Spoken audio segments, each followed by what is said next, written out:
সকালবেলা চোখ থেকে যেন ঘুম ভাঙছেই না, কিন্তু কাজের কথা মনে পড়ে গেলে না অমনি চোখ থেকে ঘুম ভেঙে যায়। কারণ আমার বাড়িতে যে কত কাজ থাকে সকাল থেকে রাত অবধি তার ঠিক নেই। সকালবেলা ঘুম থেকে উঠে বাসনগুলো ধুয়ে ঘরদোর ঝাঁট দিয়ে ঘরটা মুছে আমি মুখ ধুয়ে চাটা খেয়ে নিলাম। তারপর আর কি, এই যে নিচে এসে তাড়াতাড়ি করে হাঁড়িটা মাটি দিয়ে ভাতটাকে বসিয়ে দিলাম।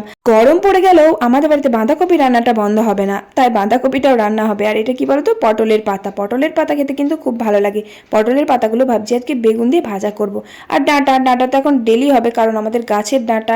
জলখাবারে ভাত খাওয়ার জন্য 2-4টে কিন্তু বড়াও ভাজলাম। আর আলু পোস্ত করলাম ডাঁটা দিয়ে। আর ওই যে পটলের পাতা কিন্তু অনেকে লতি পাতা বলে।